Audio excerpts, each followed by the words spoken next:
자, 안녕하세요 학생 여러분. 자, 이번 시간 여러분들과 이상기체 법칙에 대해서 알아볼 거예요. 이게 학습 목표예요. 근데 이상기체 법칙은 다른 말로도 표현이 가능하죠. 뭐라고 일반적으로 말하냐면 이상기체 상태 방정식이라고 하는 용어를 통해서 여러분들한테 아마 잘 전달이 돼 있을 거예요. 바로 그거예요. 자, 그러면 한 가지를 먼저 생각을 해봐야 되겠지. 이상기체 법칙을 다뤄야 되는데 이상기체라고 하는 게 도대체 뭘까요? 어떤 상태의 기체를 이상기체라고 얘기할까요?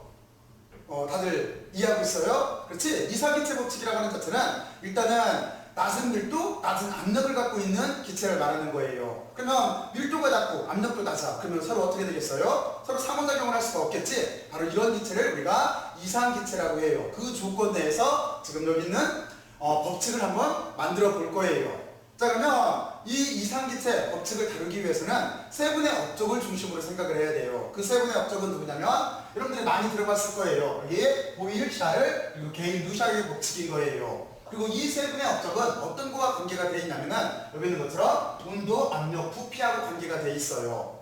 그러면 우리 주제거리 이상기체 법칙이라고 하는 자체는 뭘까? 이건 아주 간단해요. 여기 있는 세 분의 법칙, 그러니까 보일의 법칙, 샤를의 법칙, 게일, 루샤의 법칙을 총 정리해 놓은 게 이상기체 법칙 또는 이상기체 상태 방정식이 되는 거예요. 자, 그러면 여러분들은 이제 전반적인 구조를 이해를 했어요. 그러면 이렇게 전반적인 구조를 이해를 했으면 이제 더 중요한 게 있지? 맞아요. 이걸 이해하기 위해서 사고 실험 모델을 만들어야 돼요. 자, 여기는 준비물이 필요해요. 어떤 준비물이 필요하냐면 여러분들이 머릿속으로 상상들을 해봐요. 첫 번째는 여기 부피하고 관련되어 있는 실린더가 있어야 돼요. 실린더라고 하는 자체는 피스톤 같은 걸 생각을 하면 돼요. 그리고 두 번째는 압력 문제가 나오잖아요. 그래서 벽돌이 있어야 돼요. 벽돌로 눌러놓으면은 그 압력을 조절할 수 있겠죠. 그리고 세 번째는 여기에 온도라고 하는 게 있어요. 그렇기 때문에 알코올 램프가 있어야 돼요. 알코올 램프를 가지고 어떤 기체를 더 가열을 하면 기체가 팽창을 하겠죠. 바로 이런 식 구조를 만들 거예요. 다시 한번 얘기하지만 머릿속으로 상상을 해요. 실린더와 여기는 벽돌과 그리고 알코올 램프 세 가지를 조합을 해서 저는 어떻게 할 거냐면 여기 있는 세 분이 해놓은 법칙에 대해서 설명을 할 거예요. 자, 그러면 지금부터 한번 시작을 해볼게요.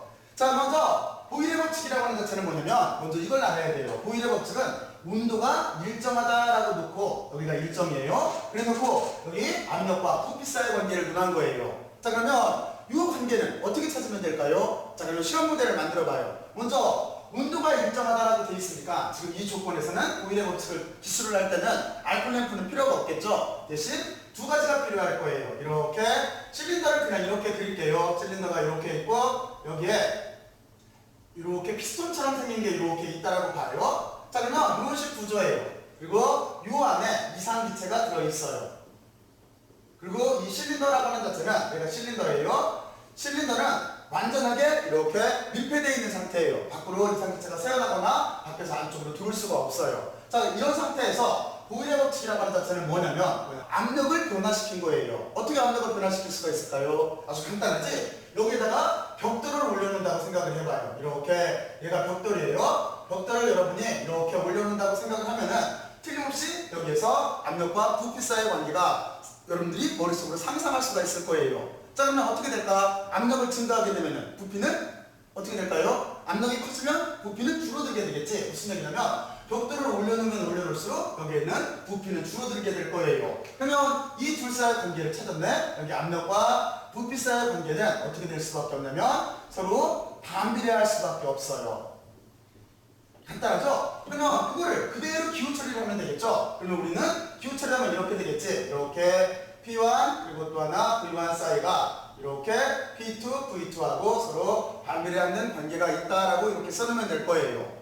자, 그리고 샤를의 법칙이라고 하는 자체는 뭐냐면 이번에는 어떤 게 일정한 거냐면 샤를은 이렇게 압력이 일정하다라고 놓고 온도와 부피 사이의 관계를 연구를 한 거예요. 여기 온도와 이렇게 부피 사이의 관계인데 여러분들은 얘도 어떻게 이해하면 쉽겠어요? 맞아요. 사고실험 모델을 만들면 돼요. 어떻게 사고실험 모델을 만들 수가 있을까요? 뭐가 필요할까? 먼저 압력이 일정하다고 했으니까 벽돌은 필요가 없는 거죠. 그렇지? 그리고 온도하고 부피 사이의 관계니까 알코올 램프하고 여기는 실린더가 관계가 될 거예요. 그러면 우리는 이렇게 생각을 하면 되겠지? 다시 여기 실린더를 이렇게 그릴게요. 실린더가 이렇게 있다라고 보고 이게 실린더예요. 그리고 알코올 램프로 여기를 이렇게 가열한다고 생각을 해봐요.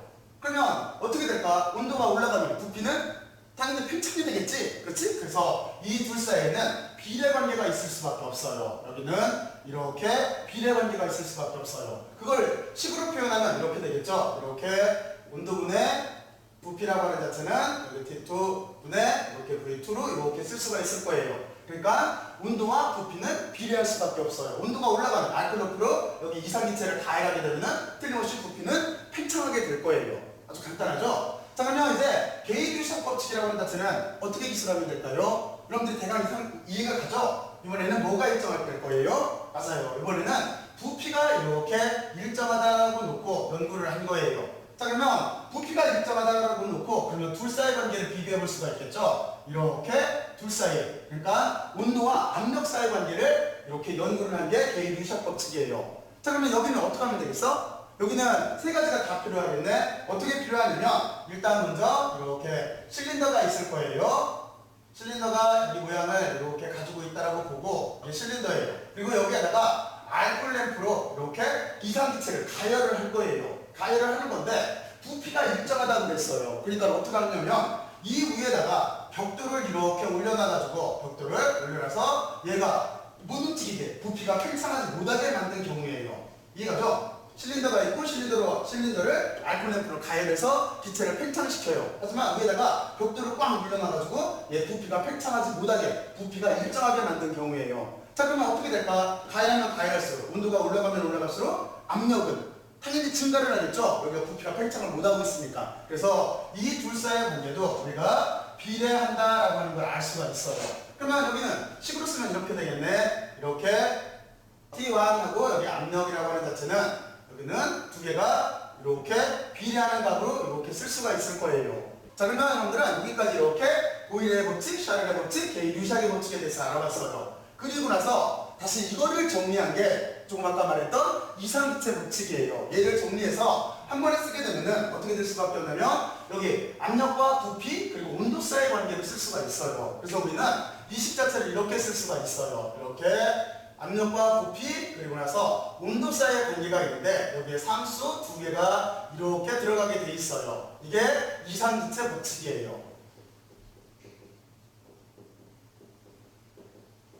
여러분들이 많이 봤던 식인 거죠? PV는 NRT라고 하는 식. 그러면 이제 나머지는 얘가 압력인 건 알고 여기가 부피인 건 알고 여기가 온도라는 건 알고 N이라고 하는 건 도대체 뭘까요? 맞아요. 이거는 몰수예요. 몰수. 몰이라고 하는 자체는 이건 뭐지? 어떤 주어진 부피 안에 들어있는 기체의 양을 나타내는 숫자예요. 그래서 여기는 몰수가 되는 거고 여기 R이라고 하는 자체는 우리가 기체 상수라고 하는 거예요.